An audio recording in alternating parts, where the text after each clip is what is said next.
Robin Sharma نے اس اپنی کتاب کے اندر لکھا کہ میں نے وہ کامیاب ترین افراد پر ریسرچ کی، تحقیق کی، مجھے ان تمام میں ایک کامن چیز ملی۔ وہ کامن چیز یہ تھی کہ وہ تمام کے تمام لوگ صبح سویرے اٹھ جایا کرتے تھے۔ لیکن آپ دیکھیں تحقیق آج ہوئی ہے، لیکن رسول اللہ صلی اللہ علیہ وسلم کی پاکیزہ سیرت کے اندر آپ کو یہ پہلو 1400 سال پہلے ملے۔ عالمی مسائل کا حل سیرت میں بیان فرمایا ہے۔ آج دیکھیں آپ کہ ہماری گلیاں کشادہ ہوتی ہیں، 2 لدے ہوئے اونٹ تو دور کی بات ہے، 3 موٹر سائیکل نہیں گزر سکتے۔ حضور نبی اکرم صلی اللہ علیہ وسلم تو دین کی تعلیم دینے کے لیے آئے۔ بھائی وہ صرف دین کی تعلیم دینے کے لیے نہیں آئے، وہ لوگوں کو زندگی کا ہنر سکھانے آئے۔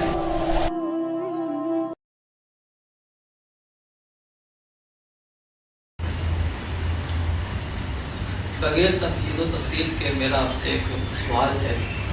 یقیناً ہم سب مسلمان ہیں اور ہم سرکار دو عالم صلی اللہ علیہ وسلم سے عشق بھی رکھتے ہیں، اللہ کا احسان عظیم ہے۔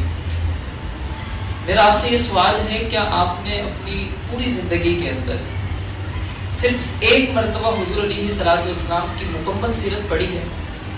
مطلب ہاتھ مت اٹھائیے گا، آپ اپنے دل میں اس کا جواب دیجیے کہ پوری زندگی میں، ہماری زندگی کسی کی 25 سال ہوگی، کسی کی 20 سال ہوگی، کسی کی 30 سال ہوگی، ممکن ہے کسی کی اس سے بھی زیادہ عمر ہو، کیا پوری زندگی کے اندر ایک مرتبہ حضور علیہ الصلوۃ والسلام کی سیرت پر مکمل کتاب پڑھی ہو؟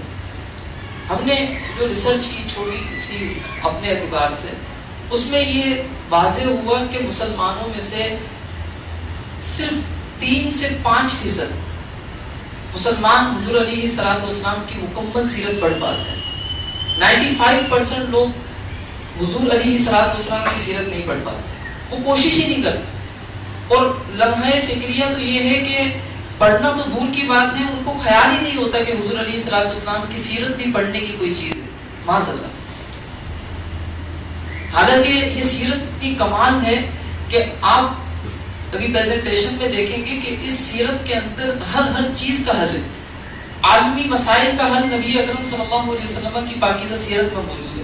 اس سیرت کے اندر ہر پہلو نایاب ہے، یونیک ہے، اور ایسا پہلو ہے کہ آج تک اللہ تبارک و تعالیٰ نے ایسی ذات دنیا میں بھیجی ہی نہیں جو ان کی ہم بدلہ ہو۔ نہ آپ سے پہلے سرکار دو عالم صلی اللہ علیہ وسلم سے پہلے کوئی ایسی ذات آئی، اور نہ سرکار دو عالم صلی اللہ علیہ وسلم کی ذات کے بعد کوئی ایسی ذات آ سکتی ہے۔ مثال کے طور پہ ہم آپ کو کچھ پریزنٹیشن میں دکھاتے ہیں کہ حضور علیہ الصلوۃ والسلام نے 1400 سال پہلے ایک بات ارشاد فرمائی، اور آج بھی وہ ایسی ہے جیسا کہ اس دور کی بات ہو۔ ہزاروں ریسرچز کے بعد وہ چیز آج ثابت ہوئی، لیکن سرکار دو عالم صلی اللہ علیہ وسلم نے 1400 سال پہلے اس کے بارے میں ارشاد فرمایا تھا۔ حضور علیہ الصلوۃ والسلام نے زکوٰۃ کا نظام قائم فرمایا۔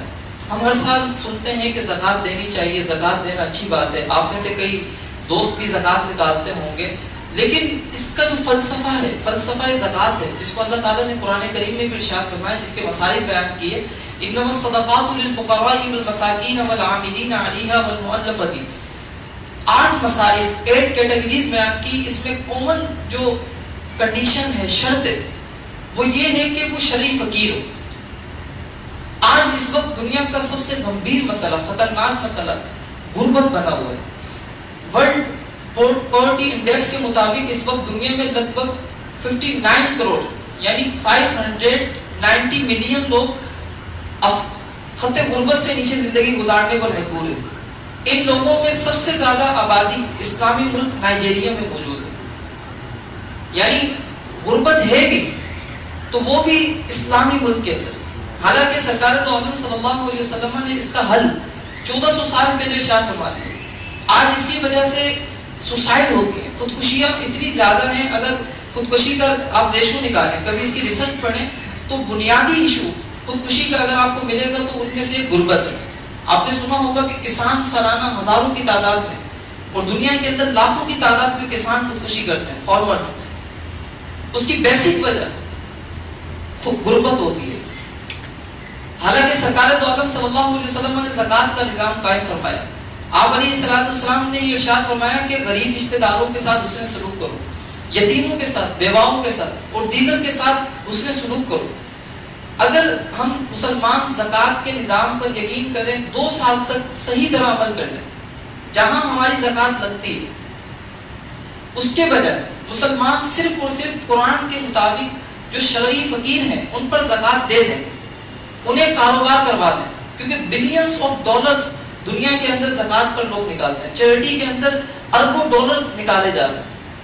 اگر صرف اور صرف 2 سال کے اندر ہم دیگر جگہوں کے بجائے مسلمانوں کو جو غریب ہیں، بے روزگار ہیں، جو روزگار کے متلاشی ہیں، ان کو صرف 2 سال تک اس زکوٰۃ کے پیسوں سے کاروبار کروا دیں، یقین کیجئے آنے والے کچھ سالوں کے اندر معاشرے کا نقشہ تبدیل ہو کر رہ جائے گا، کیونکہ لاکھوں لوگوں کو کاروبار مل جائے گا۔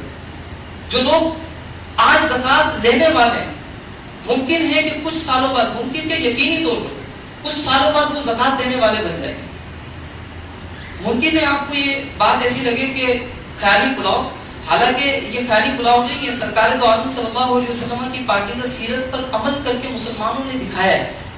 آج سے 1300 سال پہلے آپ جائیں، سیدنا عمر بن عبدالعزیز رضی اللہ تعالیٰ عنہ کا دور حکومت ہے، دور خلافت ہے۔ آپ نے رسول اللہ صلی اللہ علیہ وسلم کی سیرت پر عمل کر کے زکوٰۃ کا ایسا نظام قائم کیا کہ آپ کی خلافت صرف اور صرف 2.5 سال رہی۔ 2 سال کے بعد پوری اسلامی سلطنت کے اندر کوئی زکوٰۃ دینے والا نہیں تھا۔ لوگ زکوٰۃ دینے کے لیے نکلتے تھے، زکوٰۃ دینے والا نہیں تھا۔ کیا وہ سلطنت کوئی چھوٹی سی سلطنت تھی؟ وہ خلافت کوئی چھوٹی سی خلافت تھی؟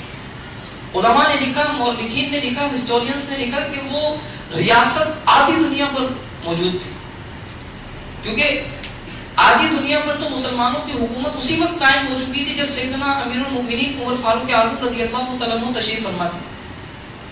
اس کے بعد تو سیدنا امیر معاویہ رضی اللہ تعالیٰ عنہ نے خلافت فتوحات کی، اس کے بعد پھر دیگر خلفاء نے۔ سیدنا عمر بن عبدالعزیز رضی اللہ تعالیٰ عنہ کے دور حکومت میں ہزاروں میل پر خلافت پھیلی ہوئی ہے۔ سیرت پر عمل کرنے کی وجہ سے پوری سلطنت کے اندر کوئی زکوٰۃ دینے والا نہیں۔ لوگ ڈھونڈ رہے ہیں، منتیں کر رہے ہیں کہ زکوٰۃ لے لو، لیکن زکوٰۃ دینے والا نہیں۔ کیوں؟ کیونکہ انہوں نے صحیح طرح رسول اللہ صلی اللہ علیہ وسلم کی سیرت کے اس پہلو پر عمل کیا تھا، زکوٰۃ کو صحیح طرح تقسیم کیا تھا۔ اگر آج اس سیرت کے پہلو پر عمل کر لیا جائے، یقین کیجئے ہمارے معاشرے سے غربت بالکل ختم ہو جائے گی۔ اور جب اسلامی ممالک کے اندر غربت دیکھتے ہیں تو دل خون کے آنسو ہوتا ہے کہ سرکار دو عالم صلی اللہ علیہ وسلم کے ماننے والے غریب کیسے ہو سکتے ہیں کہ جنہوں نے زکوٰۃ کا نظام قائم فرمایا۔ دوسری آپ دیکھیں کہ دوسری سلائڈ چلائیں، ایک تحقیق اس وقت آج سے 2 سال پہلے، یہ رابن شرما کی کتاب ہے دی 5 AM کلب، اس نے 2 سال پہلے اور اس کے علاوہ بھی کئی ریسرچرز نے یہ تحقیق کی کہ صبح اٹھنا بہت زیادہ اہم ہے۔ رابن شرما نے اس اپنی کتاب کے اندر لکھا کہ میں نے دنیا کے بڑے بڑے اور کامیاب ترین افراد پر ریسرچ کی، تحقیق کی، مجھے ان تمام میں ایک کامن چیز ملی۔ وہ کامن چیز یہ تھی کہ وہ تمام کے تمام لوگ صبح سویرے اٹھ جایا کرتے تھے۔ وہ فجر سے پہلے یعنی 5 بجے، اس نے لکھا کہ دی 5 AM کلب 5 بجے وہ لوگ اٹھنے والے تھے۔ آپ نبی اکرم صلی اللہ علیہ وسلم کی سیرت کو یقینی طور پر جانتے ہیں، آپ کو پتا ہوگا کہ حضور علیہ الصلوۃ والسلام تہجد پڑھا کرتے تھے۔ آپ فجر سے کچھ دیر پہلے اٹھ جایا کرتے تھے۔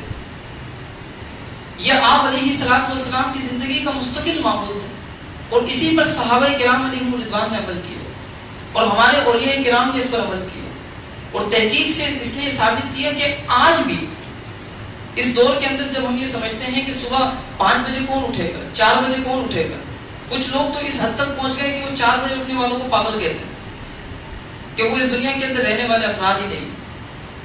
حالانکہ حضور علیہ الصلوۃ والسلام کی زندگی کا معمول ہے، حضور علیہ الصلوۃ والسلام کی سنت ہے، صحابہ کرام نے اس پر عمل کیا۔ رابن شرما کہتے ہیں کہ اس وقت جتنے بھی لوگ ہیں میں نے ان پر تحقیق کی ہے کہ وہ جلدی اٹھ جاتے ہیں، لیکن آپ دیکھیں تحقیق آج ہوئی ہے، لیکن رسول اللہ صلی اللہ علیہ وسلم کی پاکیزہ سیرت کے اندر آپ کو یہ پہلو 1400 سال پہلے ملے گا۔ حتیٰ کہ حضور علیہ الصلوۃ والسلام نے ترمذی شریف کی یہ حدیث مبارکہ ہے، دعا کی اللہم بارک لامتی فی بکورہا کہ اے اللہ میری امت کے لیے صبح سویرے میں برکت عطا فرما. ایک اور حدیث مبارکہ ہے ارشاد فرمایا بورک لامتی فی بکورہا میری امت کے لیے صبح سویرے میں برکت رکھی گئی. آپ آئیں دیکھیں کہ جتنے بھی عمارتیں بنانے والے ہیں، انڈسٹری چلانے والے ہیں، اسی طرح جو ہم غذا کھاتے ہیں، کسان، یہ سب کے سب صبح سویرے اٹھ جاتے ہیں. ایک تحقیق سے ثابت ہوا کہ اگر یہ لوگ صبح اٹھنے کے بجائے دوپہر میں اٹھیں اور کام کریں تو ہمیں کھانے کو نہیں ملے گا، ہماری یہ عمارتیں تعمیر نہیں ہو سکتی، انڈسٹری کے ذریعے جو چیزیں ہم تک پہنچتی ہیں وہ نہیں آ سکتی. اب ذرا غور کریں کہ حضور علیہ الصلوۃ والسلام کا فرمان اللہم بارک لامتی فی بکورہا کہ اے اللہ میری امت کے لیے صبح سویرے میں برکت عطا فرما. اسی برکت کا نتیجہ ہے کہ آج ہم سبزیاں کھاتے ہیں، فروٹ کھاتے ہیں. کیونکہ کبھی بھی آپ کو شاید آپ نے اپنی زندگی کے اندر کسی کسان کو دوپہر میں اٹھتے ہوئے نہیں دیکھا ہوگا. یہ تو ہم لوگ خلاف فطرت چل رہے ہیں. حضور علیہ الصلوۃ والسلام نے 1400 سال پہلے ہی ارشاد فرمایا تھا. آج اس وقت دنیا کا بڑا مسئلہ گلوبل وارمنگ، کلائمیٹ چینج. بیان کیا جاتا ہے کہ اس وقت دنیا کا یہ دوسرا بڑا مسئلہ ہے. ایک غربت ہے، ایک گلوبل وارمنگ ہے، کلائمیٹ چینج. یہ مسئلہ ایسا ہے کہ اس سے عالمی طور پر درجہ حرارت بڑھ رہا ہے، گلیشیئرز پگھل رہے ہیں، اور گلیشیئرز جب پگھلیں گے تو پانی کی کمی ہوگی. پانی کی جب کمی ہوگی تو ایگریکلچر پر ڈائریکٹ ایفیکٹ ہوگا. وہاں سے جو سبزیاں ہیں، فروٹ ہیں، وہ ہمیں نہیں مل پائیں گے. اگر ایگریکلچر ایفیکٹ ہوتا ہے تو اس سے کئی لوگ، اور بیان یہ کیا جاتا ہے کہ اگلے 10 سالوں کے اندر اگر درخت دنیا کے اندر مزید نہیں لگائے گئے تو گلوبل وارمنگ کے اندر کئی جانیں جا سکتی ہیں. اور آپ کو یہ جان کر حیرانی ہوگی کہ پاکستان کلائمیٹ چینج میں 10ویں نمبر پر ہے، ٹاپ 10 کے اندر آتا ہے، حالانکہ یہ اسلامی ملک ہے. آپ ذرا دیکھیں کہ سرکار دو عالم صلی اللہ علیہ وسلم نے اس کا حل 1400 سال پہلے ارشاد فرما دیا تھا. حضور علیہ الصلوۃ والسلام نے اپنے صحابہ کو حکم دیا کہ جہاں بھی جاؤ وہاں پر درخت اگاؤ. ارشاد فرمایا کہ اگر تم کوئی جگہ فتح کرتے ہو، کوئی علاقہ فتح کرتے ہو، تو وہاں پر درختوں کو ہاتھ مت لگانا. حتیٰ کہ ایک حدیث جو تاریخ انسانی کے اندر آپ کو کسی کا قول نہیں مل سکتا ایسا، جو حضور علیہ الصلوۃ والسلام نے ارشاد فرمایا، جسے امام احمد بن حنبل نے مسند احمد میں روایت کیا. فرمایا کہ اگر قیامت قائم ہو رہی ہو اور تم میں سے کسی کے ہاتھ میں پودے کی قلم ہو، یعنی پودا ہو، اور وہ اس بات پر قادر ہو کہ قیامت قائم ہونے سے پہلے اسے لگا لے گا، تو فرمایا کہ ضرور لگائے. یعنی کس نہج پر جا کر حضور علیہ الصلوۃ والسلام نے ارشاد فرمایا قیامت قائم ہو رہی ہے. فرمایا کہ بس اس کے پاس اتنا وقت ہے کہ وہ پودے کی قلم ہاتھ میں ہے اور پودا لگا دے. فرمایا اسے چاہیے کہ وہ ضرور پودا لگائے. آپ سوچیں کہ اس کا فائدہ کیا ہوگا؟ قیامت قائم ہوگی، وہ پودا ہٹ جائے گا.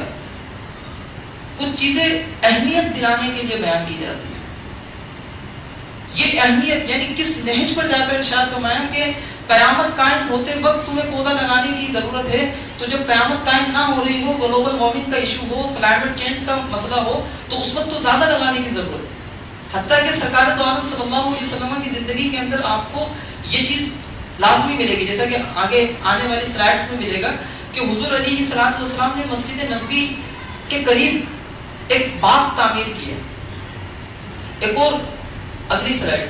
اب دیکھیں کہ اس وقت بہت زیادہ اس پر ریسرچ ہو رہی ہے، ہزاروں ریسرچز ہوئی ہیں گلوبل وارمنگ پہ، اور اس کا حل حضور علیہ الصلوۃ والسلام نے 1400 سال پہلے ارشاد فرما دیا.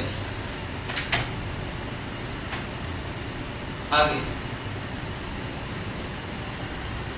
اس وقت ہم سب کے لیے ایک خطرناک مسئلہ جس سے ہم روزانہ دوچار ہوتے ہیں، ٹریفک کا ایشو ہے. اگر ہمیں خاردر سے نمائش چوکی جانا ہو یا سیوک سینٹر جانا ہو تو یہ سفر تقریباً 20 منٹ کا بنتا ہے، لیکن ٹریفک کے ایشو کی بنا پر یہ سفر ہمارا 1 گھنٹے کے اندر طے ہوتا ہے اگر دوپہر کے اندر آپ ورکنگ ڈے میں نکل جائیں. اس کا حل سرکار علیہ الصلوۃ والسلام نے پہلے ارشاد فرمایا. حضور علیہ الصلوۃ والسلام نے حکم دیا تھا کہ مدینے کی گلیاں کشادہ رکھو، گلیوں کو گھروں کی وجہ سے تنگ نہ کرو. ہر گلی اتنی کشادہ ہو کہ 2 لدے ہوئے اونٹ آسانی سے گزر سکیں، 1400 سال بعد آج دنیا اس نتیجے پر پہنچی ہے کہ اگر ٹریفک کے ایشو کو ختم کرنا ہے تو سڑکوں کو کشادہ کرنا ہوگا. یہی وجہ ہے کہ جو بھی ڈیولپ کنٹریز ہیں وہاں پر آپ کو سڑکیں زیادہ کشادہ ملے گی، لیکن ہمارے یہاں پر مسلمان اس چیز پر عمل نہیں کرتے. آپ ساتھ ساتھ یہ بھی دیکھتے جائیے گا کہ حضور علیہ الصلوۃ والسلام نے عالمی مسائل کا حل سیرت میں بیان فرمایا ہے، اور وہ چیزیں ایسی ہیں کہ جن پر ہم نے بعض اوقات عمل بھی کیا، لیکن مسلمان ایک تعداد ایسی ملے گی کہ اس کے خلاف عمل کر رہے ہیں. آج دیکھیں آپ کہ ہماری گلیاں کشادہ ہوتی ہیں، لیکن اس میں اتنی چیزیں ہم کھڑی کر دیتے ہیں کہ 2 لدے ہوئے اونٹ تو دور کی بات ہے، 3 موٹر سائیکل نہیں گزر سکتی. ایسے ہی ہوتا ہے. یہ حضور علیہ الصلوۃ والسلام کی سیرت کے خلاف عمل کرنا نہیں ہے تو اور کیا ہے؟ حالانکہ یہ تو وہ اصول ہیں، یونیورسل ٹروتھ ہیں، عالمی حقیقتیں ہیں جس کا کوئی انکار ہی نہیں کر سکتا. ایک اور، سرکار دو عالم صلی اللہ علیہ وسلم نے حکم دیا تھا کہ مدینے کے بالکل درمیان میں مرکزی مارکیٹ قائم کی جائے. اسے سوق مدینہ کا نام دیا گیا. سوق کہتے ہیں بازار کو، یعنی مدینے کا بازار. آج کی تہذیب یافتہ دنیا کہتی ہے کہ جس شہر کے درمیان مارکیٹ نہ ہو وہ شہر ترقی نہیں کر سکتا.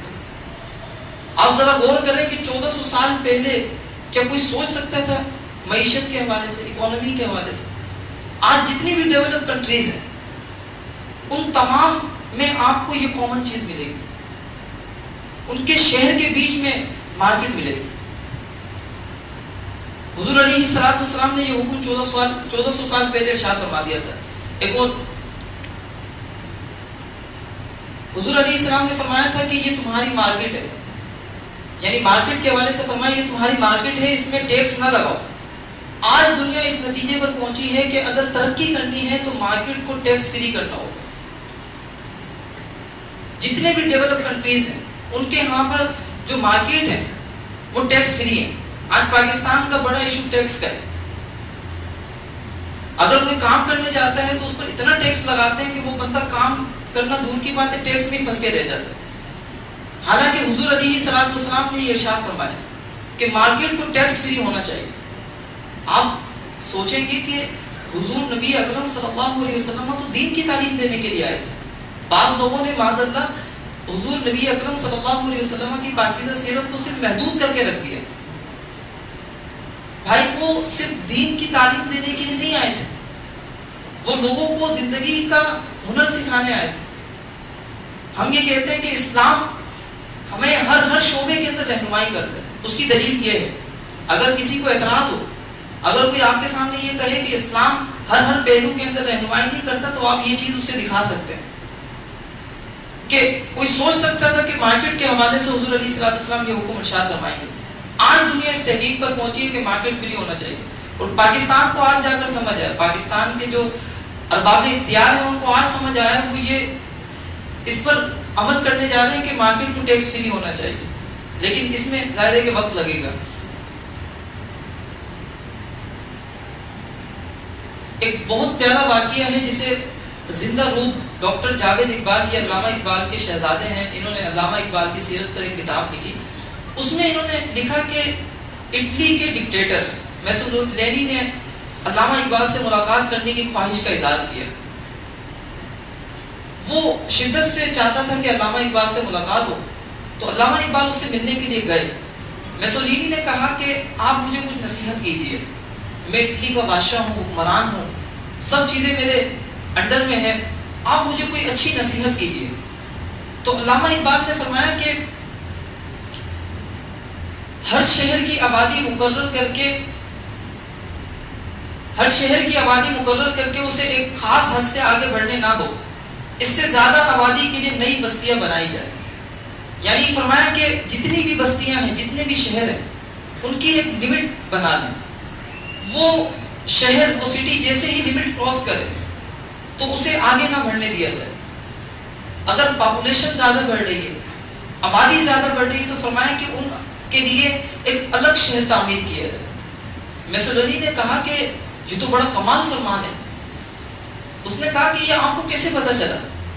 علامہ اقبال نے فرمایا کہ یہ میرا قول نہیں ہے، یہ میری تحقیق نہیں ہے، یہ تو ہمارے آقا و مولا صلی اللہ علیہ وسلم نے کئی سو سال پہلے ارشاد فرمایا تھا. اور حضور علیہ الصلوۃ والسلام کی تعلیمات میں صحیح مسلم کے اندر یہ حدیث ہے کہ حضور علیہ الصلوۃ والسلام نے جب دیکھا کہ مدینے کی آبادی بڑھ رہی ہے تو ان کے لیے سرکار دو عالم صلی اللہ علیہ وسلم نے ایک الگ شہر تعمیر کروا دیا. ہم کراچی کے اندر رہتے ہیں, اگر میں کسی چھوٹے سے شہر کے اندر یہ بات کر رہا ہوتا تو ممکن ان کو یہ بات سمجھ نہ آتی, لیکن آپ سب کراچی کے لوگ ہیں, آپ کو یہ بات صحیح سمجھ آئی. اس وقت کراچی کا جو سب سے بڑا مسئلہ ہے وہ یہی شہر کی آبادی کے بڑھنے کا ہے. کراچی کے اندر 3 کروڑ لوگ رہتے ہیں, مختلف اقوال ہیں, اس میں بھی اختلاف ہے, کوئی 3 کروڑ کہتا ہے, کوئی 3.5 کروڑ کہتا ہے, کوئی 2.5 کروڑ کہتا ہے. لیکن یہ بات طے ہے کہ جتنی اس کے اندر آبادی ہے اتنا اس شہر کے اندر انفراسٹرکچر بہتر نہیں ہے. اس شہر کو اگر اسی آبادی کے اندر کوئی یہ سمجھتا ہے کہ ٹھیک کر لیا جائے گا تو یہ خام خیالی ہے. یعنی اسی آبادی کے اندر رہتے ہوئے اس شہر کے مسائل کو حل نہیں کیا جا سکتا. اس کا واحد حل وہ حضور علیہ الصلوۃ والسلام کی سیرت میں پوشیدہ ہے کہ اگر کراچی کو صحیح کرنا چاہتے ہیں تو اس کے لیے نئے شہر, ایک نہیں کئی شہروں کو آباد کرنا ہوگا. یہی مسئلہ لاہور کا ہے, یہی مسئلہ اسلام آباد کا ہے, اور یہی مسئلہ اس وقت بڑے بڑے ڈیولپ کنٹریز کے شہروں کا, کیونکہ کراچی دنیا کے 6 بڑے شہر کے اندر آتے ہیں. اچھا, آپ ذرا جان کر حیران ہوں گے کہ اس مسئلے پر, اس سیرت کے پہلو پر سعودی عرب بڑے بہترین انداز میں عمل کرتے ہیں. سعودیہ کے اندر آج بھی اگر شہر کی آبادی بڑھ رہی ہو تو وہ نیا شہر آباد کر دیتے ہیں. حکومت کی ذمہ داری ہوتی ہے, جیسے کہ حضور علیہ الصلوۃ والسلام نے اس پر عمل کیا. مسئلہ آج ہے, سیرت کے اندر یہ پہلے موجود